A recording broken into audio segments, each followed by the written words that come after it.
If you're a mid-level to C-suite leader who wants to own your growth and figure out your next small, brave move to achieve your leadership goals, you are in the right place. Welcome to the Small Brave Moves podcast, a weekly deep dive on how to be braver in leadership and in life for exceptional results. I'm your host, Nicole Bianchi, best-selling author, certified master executive coach, NSA certified speaking professional, chief bravery officer, and tough talk expert.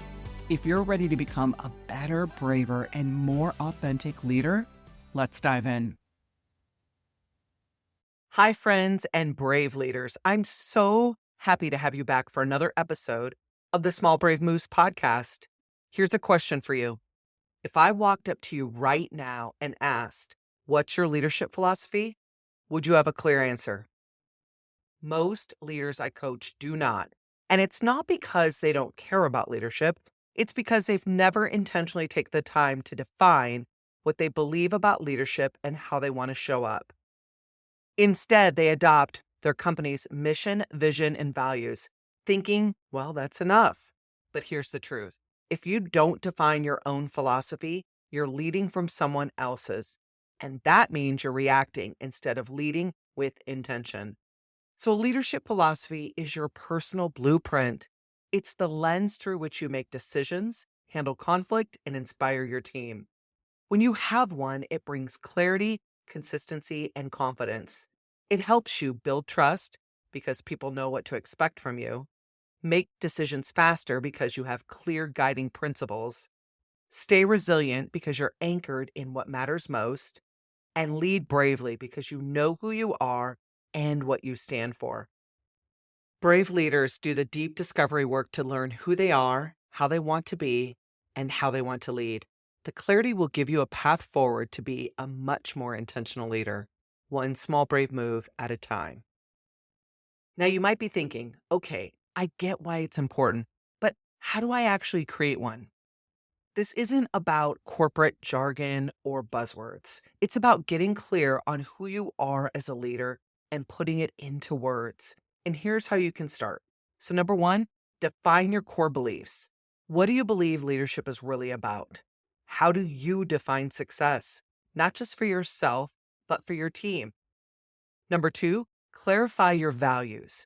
What are the non-negotiables in how you lead? I don't want you to use the generic corporate ones that everybody uses, like collaboration, integrity, respect. Like, we get that. I want you to think about what is most important to you in how you lead your team. So for me, one of them is brave conversations. Like, I want our team to be able to have brave conversations all of the time. And that's really important. Now, what that looks like in action on a daily basis is I want individuals to be able to have the how we work, to make asks. If we notice something's going on with another teammate, we have the what's going on conversation, that we actually model the framework. I want you to go deeper. So what does integrity look like in action for you? Number three, identify your leadership style. How do you naturally lead? Are you direct, collaborative, visionary? Your philosophy should reflect your authentic self, not the version you think leadership should look like. And put it into your own words. A strong leadership philosophy can be a few clear, powerful sentences that capture who you are and how you lead.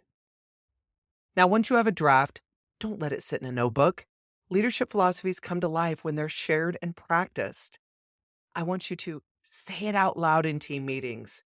Weave it into your one-on-one conversations. Use it to guide your decisions and tough conversations. And check in with yourself regularly. Are you leading in alignment with your philosophy?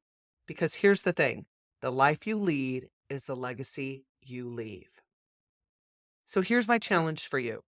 Take 10 minutes today to start drafting your leadership philosophy. Grab a pen and paper, your laptop, or just voice text. If you voice text it, what's beautiful is you can just talk out loud and get all these thoughts and ideas out, or by writing it, either way.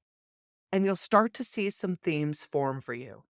I want you to also think about this being an iterative process and giving yourself permission to experiment. So I want you to think about just getting a draft out there, getting some ideas out there so that you're able to continue to work them. Use them as small sound bites when you're working with your team, one on one or in team environments.